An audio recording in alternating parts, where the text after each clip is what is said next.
Assalamualaikum warahmatullahi taala wabarakatuh dan salam sejahtera kepada semua pendengar yang dihormati sekalian. Saya memperkenalkan diri dulu. Nama saya Raja Ismail Munif sebagai moderator pada hari ini. Terima kasih kerana sudi mendengar podcast kami iaitu Podcast Dilia. Anda boleh search kami punya channel di YouTube iaitu Dilia Studio. Okey. Tanpa membuang masa lagi, saya nak memperkenalkan seperti yang anda semua nanti-nanti kan. Bulan lepas kami tengok di komen, handsome ni cikgu tu, nak dengarlah cikgu tu cakap lagi. Jadi kami realisasikan keinginan anda. So kita bertemu dengan Cikgu Muhammad Nur Adli, guru kaunseling di KPM. Okay, terima kasih Cikgu Raja Ismail Munif atas brief introduction. Saya Cikgu Adli, yang lebih extra tu lebih kepada tambahan lah, sebenarnya tak ada apa pun. Hi, kita berjumpa lagi untuk kali kedua and I'm looking forward lah to this podcast. Terima kasih lagi sekali kepada pihak Dilia sudi memanggil saya. Alhamdulillah lah kan. So kalau panggil tu maksudnya rating makin kebabum lah. Yes. So boleh kita punya second podcast dengan matlamat yang sama dengan azam yang sama. Kita punya perbincangan pun hopefully mencapai lah objektif dan memberi kesan dan membuatkan anak-anak di luar sana lah, terutamanya anak-anak pelajar SPM ataupun pelajar-pelajar sekolah menengah, tak kisahlah sekolah menengah, sekolah rendah, ibu bapa penjaga, orang kata mendapat manfaat.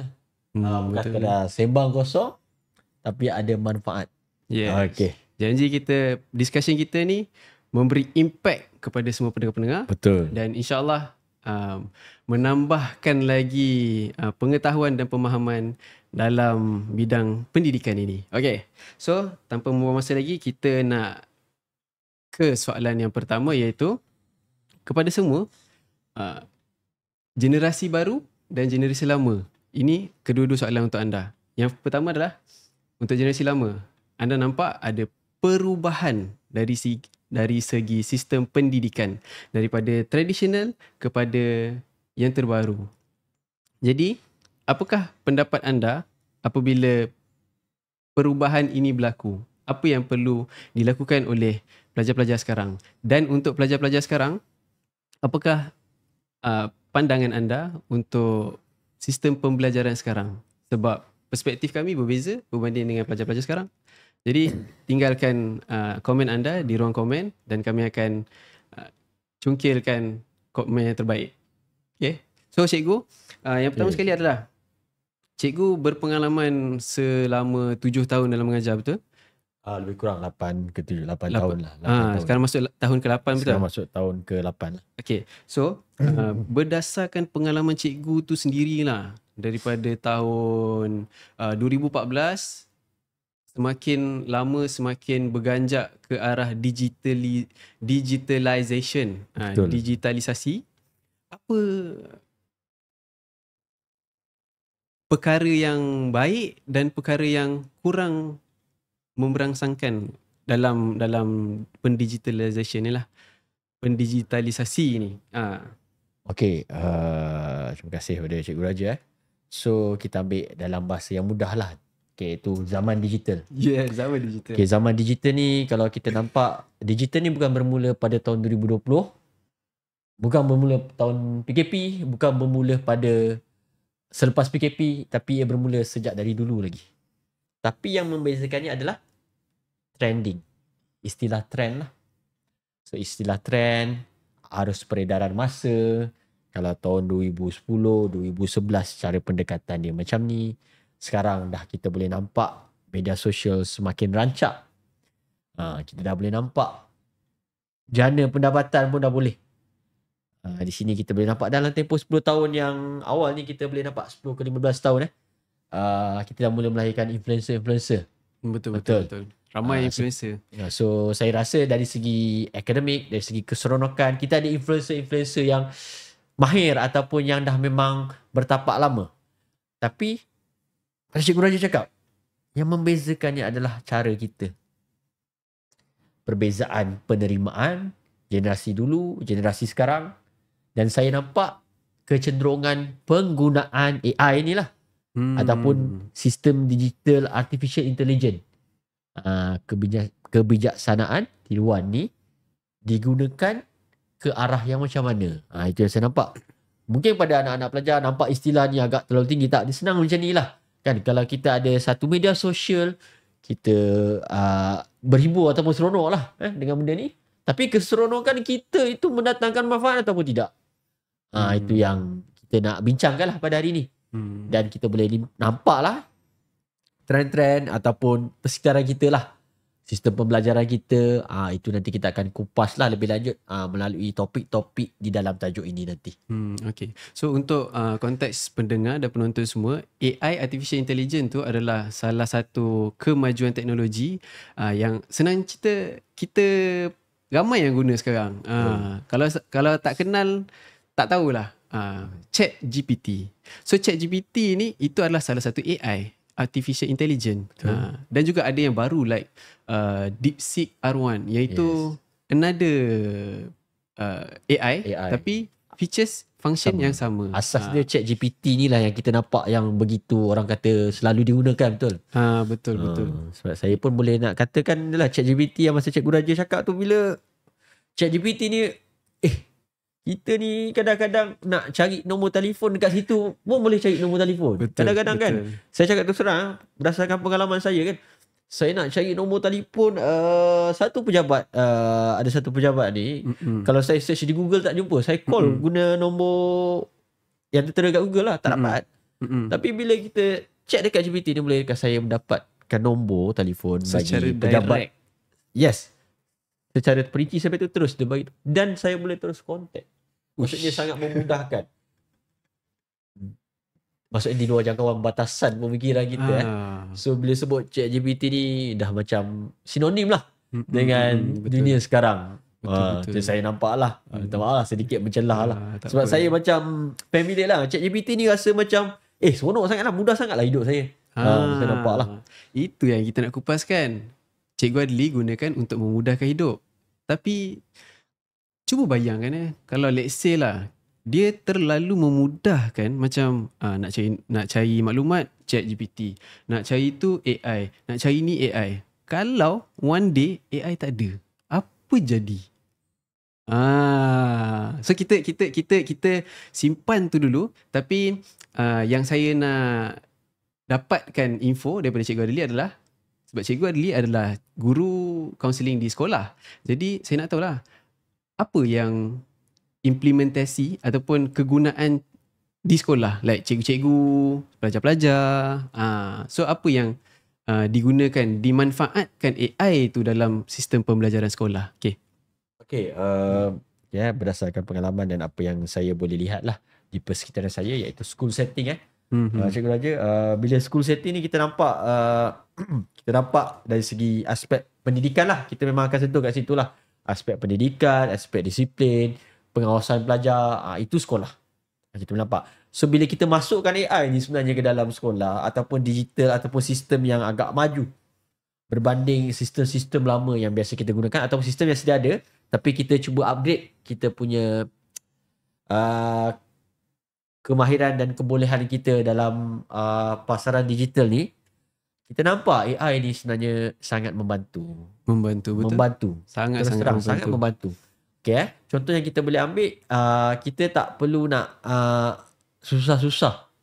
Kalau contoh dalam sistem pembelajaran kita, bolehkah kita ataupun boleh tak kita tulislah di manakah letaknya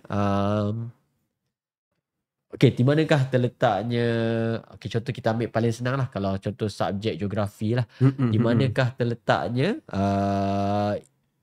ibu negara ataupun kita nak go into detail. Di manakah kawasan yang paling padat di dunia berserta statistik. Kalau kita search kat Google, mungkin kena search satu. Tapi kita tulis macam tu je kat ChatGPT, dia bagi tahu terus. Jumlah populasi terpadat di dunia adalah di negara sekian-sekian. Peratusan mengikut tahun 2021, 2022, 2023, semua complete. Jadi dia tak menyusahkan. memudahkan kita. So yang saya nampak benda ni adalah satu benda yang boleh orang kata pertama memudahkan lah. Kalau sebelum ni kita kena search satu, sekarang ni kita search sekali saja. Yang penting ayat kita complete. So far kita tak ada masalah lah. Biasanya kita akan dapat data tu lah. Dan pada masa sama penggunaan nak buat kertas kerja kalau dulu kita nak buat assignment ke apa, kalau kat sekolah sendiri kan, contohnya kita nak buat kertas kerja berkaitan dengan sambutan Hari Guru peringkat sekolah. Okay. Mengikut tema sekian. Okay, contoh saya minta tulis dulu kat ChatGPT. Okay, sambutan Hari Guru peringkat sekolah bertemakan, contohnya bertemakan retro. So dia akan keluar sekali dengan bajet cikgu. Bajet dia bagi tahu, bajet kos penyelenggaraan, kos makan, minum. Kalau kita tulis sekali jumlah pelajar, dia bagi tahu terus berapa makan, berapa minum, semua ada. So maksudnya dapatan dia tu senang dah sekarang. Hanya menunggu lebih kurang dalam 5 saat, data dah ada. Tinggal kita nak copy paste, kita ubah sikit-sikit saja. Nampak tak tu penggunaan AI di sekolah. Selain pada tu, kita boleh nampak contoh artificial intelligence dari segi pembelajaran dan pengajaran lah. Ataupun penggunaan seperti digital, peralatan digital seperti Google Classroom. So itu antara yang main peranan lah. Salah satu aspek AI dan digital yang kita boleh gunakan. Yang biasa kita gunakan lah di sekolah. So faham kalau macam tu, untuk bagi side cikgu, dia sangat-sangat like memudahkan dari segi perancangan, pelaksanaan, rekod dan sebagainya lah. Jadi untuk pelajar pula, macam sebagai seorang cikgu, kita mestilah perkenalkan AI ni secara berhemah dan bermanfaat lah, supaya tak disalahgunakan. So macam mana pendekatan cikgu-cikgu untuk perkenalkan AI ni kepada pelajar-pelajar? Okay, guna macam ni. Ada tak penerapan tu? Okay, mungkin sebab saya bukanlah guru IT lah. So jadi benda-benda yang berkaitan dengan IT dan digital itu tidaklah terlalu orang kata inklusif pada saya. Tapi yang saya nampak berdasarkan beberapa faktor di luar di sekolah, dan pada sama yang saya nampak bila kita menyampaikan sesuatu di sekolah dan menyatakan sesuatu penggunaan lah. Jadi kalau kita cakap kalau saya masuk ke kelas, saya akan bagi tahu okey, kepentingan dan keperluan AI ni. Sebab kita boleh nampak budak dah memang terbiasa. Cumanya kita nak mensasarkan budak ni sebenarnya lebih terarah perkara yang positif. Betul. Faktor utama adalah sekiranya pelajar itu tahu ataupun pelajar itu tak tahu, bila kita generalizekan ataupun kita mengambil pendekatan untuk memberi pendedahan tentang AI ni, kita of course lah kita akan terangkan tentang kebaikan AI ni lah. Betul. Dan kita kena terangkan juga tentang kesan-kesan buruk sekiranya disalahgunakan. Betul. Itu yang biasa kita gunakan. Contohnya dalam pada saya, kita nak cerita lah. Okay, contoh pasal, saya suka cerita pasal e-sport lah dengan pelajar. E-sport. Contoh tentang Mobile Legends ke, and then okay, kita nak cerita pasal, kadang-kadang kita cerita santai-santai je pun kan dengan pelajar. Pasal e-sport, korang setakat ni apa yang korang faham pasal e-sport? Korang main ranking apa contoh Mobile Legends kan? Sebenarnya itulah sekian-sekian. Okay. Tapi cikgu sekarang dah senang cikgu. Kita orang nak tahu taktikal ke apa, kadang-kadang kita buat kat ChatGPT je kan. Kita bagi tahu okay, apa kelebihan, apa kekurangan karakter ni. Jadi benda tu kadang-kadang walaupun bukan 100% betul, kadang-kadang kita dapat tahu lebih senang dan mudah. Dan ChatGPT ni sebenarnya kadang dia menggunakan bahasa Ibunda, kadang menggunakan bahasa Melayu, tak menggunakan bahasa Inggeris. Kalau kita nak search dulu, kita nak translate agak lama kan. So kadang-kadang okay, boleh tak saya tahu karakter player sekian-sekian. Dia akan bagi tahu terus. Okay, statistik kemenangan dia berapa. Dia bagi tahu. So dekat situ kita nampak bahawasanya kadang-kadang budak ni digunakan okay, awak dah gunakan benda tu. Tapi awak ada gunakan tak dari segi aspek akademik? Betul. Dia fokuskan kepada macam recreation, suka-suka. Pernah tak awak buat search tentang subjek-subjek ataupun kertas-kertas soalan SPM tahun-tahun lepas? So kita mengambil pendekatan membuatkan pelajar ni berfikir. So ada sebenarnya guna benda ni untuk kebaikan, dan pada masa sama ada gunanya kita berbincang tentang benda ni di sekolah berkaitan dengan akademik. Tapi sambil-sambil tu kita start lah dengan benda-benda yang budak minat. Saya biasa fokus macam tu. Sebab lebih dekat dengan hati pelajar dan pada masa sama membuka minda pelajar lah supaya dia berfikir, AI ni sebenarnya bukan kepada keseronokan, bukan sekadar pada benda yang melalaikan. Tapi sebenarnya kalau kita dapat tangkap kemahiran menggunakan AI daripada perspektif lain, budak-budak kita sebenarnya lebih jauh boleh pergi. Kalau dulu benda-benda macam tu tak ada pun, kita boleh perform, kita boleh dapat orang straight kata, A. kita boleh straight A, kita pun boleh, orang kata kreativiti kita pun lebih lebih nampak. Lagi-lagi sekarang ni, kalau kita pandai olah, semuanya sekarang di hujung tangan. Jadi kalau kita pandai olah benda ni, pelajar sebenarnya lebih cepat faham dan lebih pandai mahir menggunakan AI mengikut cara yang sepatutnya. Faham. Iaitu cara yang baik lah. Baik, terima kasih Igu. So untuk yang para pelajar di luar sana, Cikgu Adli memberi contoh yang baik sebab awak semua boleh memanfaatkan AI tu dengan sendirinya. Ada inisiatif, ada usaha nak cari AI untuk ML. Kenapa tak digunakan untuk belajar sejarah dengan lebih berkesan? Why not? Cubalah. Mesti ada cara yang kena sebab pelajar dia lain-lain. So awak minta bantuan ataupun gunakan, utilisekan AI tu sebaik mungkin untuk keberkesanan awak belajar. Okay, jom. So kita ke soalan yang kedua, iaitu dalam zaman sekarang ni kita dah lebih kepada hybrid, pembelajaran hybrid. Faham? Jadi maksudnya ada kelas bersemuka, ada kelas online. So like dua-dua ni, bersemuka dengan online, pada pendapat cikgu lah, yang mana yang lagi berkesan dari segi penyampaian, pemahaman, pemarkahan? Kita nak tengok student ni faham ke tak? Yang mana cikgu rasa lagi sesuai lah, berkesan? Soalan ni pun agak memberi satu keputusan lah untuk saya menentukan. Tapi pada saya, pendekatan yang saya nampak sebagai seorang guru lah, terutama di seorang guru yang orang kata masih lagi baru sebenarnya. Sejujurnya saya baru lagi menampak, dan pengalaman saya tak seperti guru-guru yang lebih veteran ataupun guru-guru yang dah cemerlang lah. Tapi saya nampak berbanding kita fokus pada mana yang bagus, tapi saya nampak why not kita cuba combinekan sebenarnya. Seperti mana yang cikgu kata, hybrid. So sistem hybrid ni sebenarnya kita combine sebenarnya dua benda ni, sebab alalang kita dah ada peluang dan ruang. Kalau zaman-zaman kita dulu, nak kata bukan hybrid lah kan, nak menggunakan handphone sekadar mengulang kaji, menggunakan handphone sebagai satu aspek pembantu belajar ni, kita belum sampai lagi lah. Paling kurang pun kita pergi makmal komputer, kita search kat window lah kan. Tapi sekarang ni bila sebut pembelajaran hybrid, saya tak menolak, orang kata, kemungkinan bahawasanya AI ataupun pembelajaran digital ni sendiri amat penting. Contoh ni kita boleh buat tuition online, tutor online, ataupun kelas online yang biasa kita buat waktu PKP. Tapi pada masa sama, asas pembelajaran itu sendiri, kita ni kalau boleh kita start dengan bersemuka. Dan kalau boleh bersemuka tu adalah fokus utama kita. Sebab berbanding dengan kita berjumpa secara maya ataupun secara Google Meet, kita nampaklah sebenarnya bila kita menggunakan pendekatan bersemuka, sebagai seorang cikgu, saya nampak anak pelajar saya ni lebih mudah. Kalau kita nak buat Google Meet, terus terang lah, kadang-kadang dia tak buka kamera. Kadang-kadang yang respon pun sekali dua. Tapi kalau kita dekat depan mata, kalau anak-anak pelajar kan, contoh kalau cikgu-cikgu datang ke kelas, kita nampak anak-anak pelajar kita ni betul-betul bagi minat ataupun tidak kan. Ada yang tengah buat kerja lain ataupun tidak, atau yang tengah tidur, dan kita boleh dapat respon terus pada diorang. Okay, faham ke tidak? Faham cikgu. So kita dengar.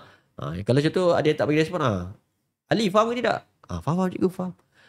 So benda-benda macam tu kan. Tapi kalau kadang kita buat Google Classroom, kita buat Twitter, kadang-kadang pada masa sama kita dah bercakap lama kan, tapi kita tak tahu. Kadang-kadang ada anak-anak pelajar kita ni, rupanya dia dia pergi buat benda lain. Itu yang so kita pada masa tak sama nak tu. kita tak melakukan kepentingan dan keperluan, tapi pada masa sama kita tengok keperluan dia tu kepada ke arah mana. Bersemuka saya rasa jauh lebih penting lah, sebab kita nampak, kita boleh tengok pelajar. Kalau cikgu ni nampak pelajar, biasanya dia tahu pelajar ni boleh ke tidak, sebab dia tahu, sebab dia nampak pelajar tu. Kalau setakat online, kadang-kadang Kalau buka kamera, nampak lah kalau jenis sistem okey, internet okey kan. Even dengan masalah teknikal semua. Tapi boleh je kita hybrid kan. Betul. Kita boleh sambil-sambil kita buat Google Classroom, kita belajar secara fizikal, kita boleh buat quiz online. Kita ada Kahoot kan. So quiz, so benda-benda yang orang kata boleh trigger minat pelajar. Kadang-kadang ada pelajar yang zaman sekarang nak guna sistem-sistem tradisional ni, kadang-kadang budak-budak ni cepat bosan nak menulis kan. So sebenarnya kalau kita cikgu tu pandai kreatif menggunakan instrumen ni lah di depan mata kita ni, phone ataupun telefon pintar ni, untuk menarik minat pelajar. So kita combinekan sekali dengan pembelajaran bersemuka, saya rasa objektif pembelajaran tu lebih tercapai lah. So pada pendapat cikgu yang kita tak pilih either tradisional ataupun modern, offline atau online, bersemuka atau tidak. So kita lebih kepada nak mengharmonikan antara kedua-dua method, kita cara menggunakan tu. pendekatan AI, kita menggunakan pendekatan digital tu sekali kita masukkan dalam proses pembelajaran bersemuka kita, ataupun dalam proses pembelajaran lah kita ambil untuk menjadikan pembelajaran tu menyeronokkan. Macam tu. Betul. So lagi kita manfaatkan sebaik mungkin, lagi kita dapat manfaat daripada dia. Okay. So saya nak macam bagi pendedahan jugalah kepada pelajar-pelajar untuk yang mengambil SPM maupun adik-adiknya yang di menengah rendah ataupun di sekolah rendah. Untuk sekolah rendah mungkin kurang, lebih kepada sekolah menengah. Seperti kita ada interaksi antara cikgu dan pelajar. Macam mana cikgu nak bagi pendedahan lah, etika untuk berkomunikasi dengan cikgu. Sebab saya ada pernah menghadapi satu situasi like pelajar tersebut dia barangkali kurang kemahiran komunikasi. Like cikgu add budak ni. Lepas tu cikgu tu pun respon, amboi, mengarah nampak. So saya macam mana student boleh memperbaiki kita mengharmonikan dari segi kawalan kelas macam tu lah. Bukan. Maksud saya ialah macam mana pelajar tu etika dia berkomunikasi dengan cikgu. Sama ada PM ataupun sama ada dalam kelas, online, buka kamera tak buka kamera tu satulah. Macam mana dia nak cakap dengan cikgu tu. Secara beradab, sopan, beretika. Sejujurnya dalam situasi ni kita melihat dari segi keperluan kita lah. Sebagai pendidik, saya sebagai pendidik, saya kena faham bahawasanya tak semua pelajar saya ni adalah good students lah. Faham. Adalah yang nakal sikit, ada nakal sana, ada nakal sini, nakal kan berakal. ada yang berlari sana, berlari sini kalau yang kita jumpa secara fizikal lah. Apatah lagi yang kita tak nampak depan mata ni, cikgu. Betul. Jadi bila kita tengok pelajar-pelajar macam ni, terus terang lah, sebagai pendidik, pertamanya sebelum kita minta pelajar itu untuk berubah, kita sendiri sebagai pendidik ni, cikgu. Sebab saya nampak bila guru-guru ni baik secara bersemuka ataupun secara online, saya tak menuding jari ke mana-mana, cikgu. Apabila kita tidak meletakkan ground rules, asas pembelajaran sebelum masuk ke kelas ni, kalau secara bersemuka kita akan masuk ke kelas kan, contoh, Assalamualaikum, budak pun bagi salam, bangun bagi salam, Waalaikumsalam cikgu, Assalamualaikum cikgu. So kalau kadang-kadang kita tak suruh budak duduk dulu kan, kita biar budak diri, kita biarkan budak dalam keadaan suasana, kenapa cikgu ni, cikgu ni macam tegas kan. Sebelum kita mulakan sesi pembelajaran, saya nak maklumkan kepada pelajar, nama saya sekian-sekian dan saya akan mengajar kamu subjek ni. Peraturan dalam kelas saya ialah, kalau boleh saya nak semua ada buku teks, ada buku latihan. Dan yang paling penting disiplin, menghormati guru. Kita setkan rules tu, cikgu. Kadang-kadang kita masuk ke kelas, kita terus masuk topik pertama. Kadang-kadang bila kita terus straight to the point, budak tak dapat, dan budak rasa, alamak, cikgu ni macam tak peduli pun, tak apalah, main-main je lah. Apatah lagi kalau kita buat secara online, cikgu. Contohnya kita masuk kelas, saya nak kita, memanglah tak semua cikgu, mungkin ada yang agak lebih degil, tapi kita target yang suang-suang kuku yang tengok kita 50-50 ni, budak ni kita boleh target. Kan, saya nak minta Dalam kelas saya semua buka kamera. Okay. So, kalau boleh sebelum kita start dengan kelas online tu, kita dah bagi kerja rumah yang kita dah sedia maklum. Okay, buat revision. Dalam kelas online, saya akan tanya soalan. Dapat jawab, kita akan buat sistem pemakahan. So, minta kerjasama untuk semua bersedia dan dapatkan respon. Bagi dia orang tahu awal-awal. Yes. So, fokus utama kita setting ground rules. InsyaAllah, majoriti pelajar akan faham. Kalau arahan itu disampaikan dengan mudah, tidak menekankan ataupun tidak orang kata menimbulkan satu arahan yang kurang menyenangkan ataupun menyindir-nyindir. Kadang pelajar ni tak suka kita menyindir dia, lagi-lagi pelajar dah besar kan. Jadi kita perlu gunakan pendekatan yang lembut, pada masa sama tegas. Sebab kita ada macam-macam cikgu. Baik kelas online, baik kelas secara bertemu secara fizikal. Kita ada classroom objektif kita, rancangan pembelajaran kita. So kalau kita tak capai disebabkan asas kita iaitu kawalan kelas kita lemah, macam mana kita nak teruskan kita punya pembelajaran kan? Tapi pada masa yang sama, anak-anak pelajar, bila kamu sebagai pelajar kena faham adab sebagai seorang pelajar dengan guru macam mana. Itu pun penting. Dan pada masa yang sama, sekiranya kedua-duanya dapat menjaga dan kedua-duanya dapat deliver asas proses pembelajaran tu macam mana, saya rasa insya-Allah lah proses itu akan berjalan dengan lancar. Tapi kita tak menolak kemungkinan, macam saya beritahu lah, ada budak yang mungkin agak susah sikit kita nak membentuk, mungkin mengambil masa. Jadi cikgu-cikgu di luar sana bertabahlah kita sebagai pendidik, lagi-lagi zaman yang penuh cabaran dengan sistem AI yang macam-macam ni cikgu. Kita kena kuat mental, kuat fizikal kita cikgu. Dan kalau boleh, orang kata dari segi emosi kita lah kadang-kadang cikgu ni kadang-kadang kita pun faham dengan kerja-kerja yang mungkin banyak dan mungkin pada masa sama isu-isu yang berlaku dalam keadaan kita tak sedar kan, boleh menimbulkan satu perasaan emosi yang terganggu. Jadi kena kawal-kawal sikit kemarahan kan, tenang-tenang sikit. Mental health penting Betul. Kesabaran kita supaya kalau rasa macam tak boleh, kita ambil masa dulu untuk relax sebentar, take your time. Dan pada masa sama kalau kita kita sambung balik lah. Kita kena faham anak-anak pelajar kita ni masih lagi mentah, masih lagi perlu dibimbing, masih lagi perlu dilentur lah. Jadi kita yang lebih dewasa ni kita lebih faham. Tapi saya rasa kalau kita start fokus on kita punya ground rules, kita settingkan rules bermula kelas, insyaAllah budak faham. So kita akan ada satu proses pembelajaran yang boleh dikatakan mencapai matlamat lah.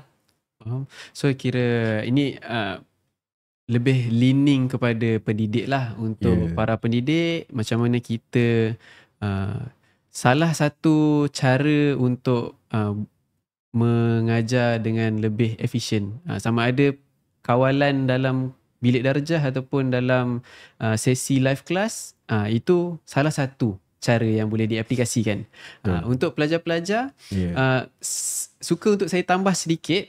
Andai kata kalau pelajar-pelajar yang dihormati sekalian, yang disayangi, ingin mengajukan ataupun bertanya soalan ataupun menghubungi cikgu, suka untuk saya syorkan untuk mula-mula bagilah salam. Assalamualaikum cikgu. Adab, yes. Assalamualaikum Cikgu Adli. Nama saya Raja daripada kelas mana, kelas 1. Saya nak tanya cikgu, kerja rumah nak kena hantar ke? Lepas tu tutup dengan kata-kata yang sangat sedap didengar, iaitu terima kasih atas masa cikgu. Itu memang cikgu macam student yang terbaik. Betul. Kalau bagi markah tu PB apa yang grade Sasiah. Kalau per 6 boleh dapat 6. Sasiah terpuji. Okey. So insyaAllah kita sama-sama perbaiki diri. Okey. So kita kembali ke soalan yang menggemparkan tadi. Menggemparkan Menggemparkan. Andai kata satu hari AI ni yang kita sangat-sangat bergantung, sikit-sikit AI. Tak apalah, tak payah belajar lah. AI kan ada. Kalau nak buat benda tu tak payah belajar lah. Kita tanya je AI.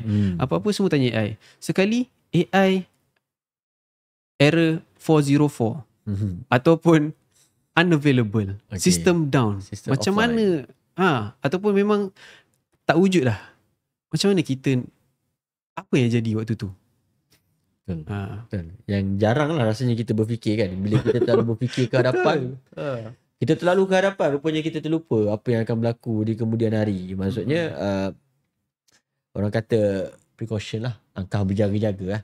Sekiranya worst case scenario benda ni berlaku kan.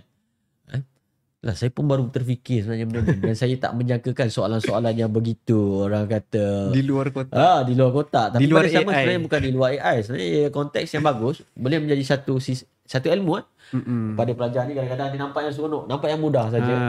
So sekiranya bila kita sampai satu hari nanti, alhamdulillah lah kan, tak minta dijauh kan, segala kecanggihan sistem AI ni tiba-tiba running down, tak boleh. Betul. Tak ada peluang nak akses. Senang cerita lah, tak perlu sistem AI, internet pun tak ada, line pun tak ada.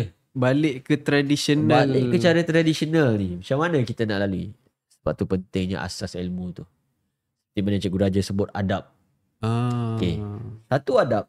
Nombor dua, kita kembali kepada cara dan asas kita menuntut ilmu. Kita bermula dengan apa?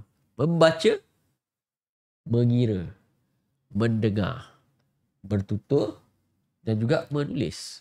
Itu semua dalam silibus SPM kan? Itu semua dalam silibus. Sebab tu wajib lulus. Sebab tu wajib lulus. Asas tu sebenarnya kita ajar dalam silibus SPM, dan untuk adik-adik pelajar, anak-anak pelajar kena faham. Sebenarnya kebergantungan pada AI tu perlu. Bukan kata tak perlu. Tapi kalau nak jadikan cerita benda tu betul-betul berlaku, memang tak ada benda tu, asas kita. Jangan nanti sampai satu masa nak menulis pun tak pandai. Nak membaca pun tak pandai. Nak bercakap pun terkebil-kebil. Takut juga sebab Ya, ChatGPT sebab kan. semuanya kita di hujung jari. Kita pandai menulis, tak pandai bercakap. Benda ni boleh jadi. Sebab kita tengok anak-anak yang lahir dengan zaman digital sekarang ni, kurang bercakap. Lebih Antisocial. lebih scrolling. Introvert. Lebih kepada research yang tak perlukan untuk bercakap, berinteraksi sesama rakan yang berada di depan. Boleh berinteraksi dengan orang jauh sana kat Jepun. Tapi mak ayah yang depan mata ni nak bercakap kadang-kadang tak sampai 5 minit dalam masa sehari. Betul-betul. Kembali kepada asas. Yes. Dalam pada membaca, mengira, menulis, bercakap, bertutur, semua tu diajar. Sebab tu benda ni kita ajar. Bahasa Melayu kita ajar. Bahasa Inggeris pun ada. Ada juga. Speaking, listening. So benda ni kenapa penting dan kenapa? Contoh bahasa Melayu kenapa wajib lulus? Sebab benda-benda macam ni lah. Asas kita dah kukuh, ditambah pula dengan bantuan AI, insyaAllah kita boleh survive. Tak ada AI, asas kita kukuh, insyaAllah kita still boleh Masih survive. boleh. Kita boleh go through, insyaAllah. Sebab kita ada bekalan. Foundation kita ni kuat. Macam kita nak bina rumah. Rumah nak lawa-lawa, nak ada tiang atap, nak pakai solar, nak ada astro itu ini. Tapi kalau tak ada tiang, tak akan terbina rumah tu. Betul. Dia tak ada pillar. Dia tak ada pillar. pasak. Tak ada dia tu. asas dia. Asas dia. Tak ada asas dia. Sebab tu cikgu suka sangat cakap kita berpegang pada asas. Asas ni bukan benda yang tak diajar. Kalau kita datang ke sekolah, cikgu ajar asas. Bahasa Melayu, cara bercakap, cara bertulis, cara mengira kalau matematik. Kalau bahasa Inggeris, cara speaking, listening. Semua itu semua asas. Lagi-lagi kalau kita boleh relatekan dengan apa yang anak-anak pelajar akan lalui, terutamanya pelajar SPM, subjek wajib dulu. Subjek apa? Sejarah, bahasa Melayu dan sejarah. Sejarah. Betul. Yeah? So kita kena tengok juga. Bukan sengaja dan bukan saja-saja sebenarnya subjek ini dicipta. Tapi untuk memberikan awak bekalan, asas pengetahuan ilmu. Dan lagi penggunaan bahasa Melayu sebagai bahasa ibunda, sebagai bahasa komunikasi kita. Kan? Itu pada saya aspek penting. Asas yang kukuh, insya-Allah. Apa-apa pun akan terjadi, tak kisah apa pun badai yang melanda, kita akan tetap kukuh. Tak ada Mobile Legend pun tak apa. Yang penting pandai membaca. Pandai menulis. Betul. Okay. Itu pada saya lah yang saya nampak. Okay. Okay. Saya nampak macam, saya terfikir satu macam, janganlah kita terlalu bergantung kepada AI di awan ataupun cloud. Betulkanlah kita punya tapak, iaitu base knowledge, Foundation kita. foundation, tapak, ilmu apa base, kita. ilmu asas. Supaya kita bila datangnya waktu yang server down, kita still lagi pandai buat. Kita lebih mahir asas dan kita dibantu. Bukan kita mahir AI tapi perlu bantuan asas tu. Betul tu. Dicampur ataupun diselangi dengan adab. Betul. Itu paling Itu paling penting kan. Pegang setuju iPad lah. daripada kecil sampai ke besar. Adab berkomunikasi pun tak bagus. Cara berkomunikasi pun tak tahu. So itu antara the missing point. Kehilangan. Permata yang hilang dalam kalangan anak-anak ni sebenarnya. Asas bahasa yang bagus, komunikasi yang elok, ditambah lagi dengan adab yang bagus. InsyaAllah. Orang kata menjadikan asas foundation kita ni kukuh. Orang kata kalau nak berperang ni senjata dah cukup lah. Macam tu. Kalau senjata tak ada pun boleh hand kita fist. boleh survive. Kita boleh survive dengan apa yang kita ada. Sebab adab kita ada, ilmu kita cukup, dengan bantuan AI. Itulah orang kata melahirkan kemenjadian pelajar secara holistik, secara keseluruhan 360. Itu yang kita nakkan. Itu sebenarnya harapan diri kita sendiri, harapan ibu bapa, sekolah dan guru-guru, harapan kementerian sendiri. So kita nak melahirkan kemenjadian pelajar yang macam tu. Bukan sekadar mensasarkan AI semata-mata, tapi kita lupa adab kita. Kita lupa asas pendidikan kita. Kita lupa asas komunikasi. Bercakap, bertutur, mendengar, cara komunikasi yang elok, cara bercakap menghormati orang yang lebih tua, cara menghormati ibu bapa, guru-guru dan rakan-rakan. Orang yang jauh kita boleh interaksi. Orang di depan mata kita tak pandai bercakap walaupun sepatah. So benda tu sebenarnya asas. Sebagai anak pelajar yang tahu ataupun yang pernah melalui ataupun yang sedang melalui situasi ni, kena cepat-cepat sedar. Masih ada masa bagi pelajar SPM. Tahun ni awak bermula dengan satu langkah kanan. Sekiranya awak ambil ilmu ni sebagai ilmu pendahulu sebelum awak melalui bahtera SPM sepanjang tahun ni. Jadi insyaAllah sekiranya awak berpegang pada asas dan adab serta cara berkomunikasi yang betul, insyaAllah subjek-subjek lain akan lebih mantap. Dan pada masa yang sama, penggunaan digital AI akan lebih berkesan dan lebih ke arah positif. Yes, itu yang kita nak sebenarnya.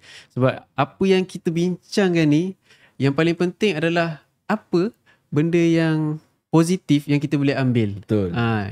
Buang yang keruh, ambil yang jernih. Itulah kata-kata hikmah pada hari ni. Kita tak tolak lah AI ni. Kita bukan nak cerita. Kita cerita dekat sini, kita bukan cerita pasal keburukan. Kita cerita apa benda baik yang kita boleh ambil sebenarnya. Bukan setakat kita nampak AI, kita nampak digital ni sebagai satu keseronokan, tapi sebenarnya sebagai satu cara untuk kita menambah ilmu kita dan menjadikan kita sebagai pelajar yang lengkap. Lebih lengkap holistik dari segi adabnya, lengkap dari segi tata bahasa, tata susilanya, perangainya, dari segi emosi, dan juga yang penting ilmu berkaitan dengan digital ataupun AI pun mantap. Betul. So terima kasih diucapkan kepada Cikgu Adli. Sama-sama. Kesudian untuk hadir untuk kali kedua je. Alhamdulillah. Saya nak merakamkan jutaan terima kasih kepada Cikgu Adli. Terima kasih juga kepada para penonton, para pendengar yang sudi mendengar daripada awal sampai ke hujung podcast kita ini. Dan juga saya nak selitkan juga ribuan terima kasih kepada pihak teknikal kerana sudi membantu kami untuk menyediakan fasiliti dan tempat yang tip-top, yang memang marvelous. Okay, so insyaAllah di waktu akan datang akan ada lagi insyaAllah bersama dengan cikgu yang lain. So nantikan pada bulan Mei, bulan yang seterusnya. Okay, so terima kasih banyak Cikgu Adli kerana sudi hadir. Terima kasih pendengar. Jangan lupa subscribe, like, follow, komen dan share podcast ini kalau anda rasa bermanfaat dan memberi kesan yang positif kepada anda dan kepada orang-orang lain. Okay? Jangan lupa kita akan bertemu lagi di Dilia Podcast. Assalamualaikum warahmatullahi wabarakatuh.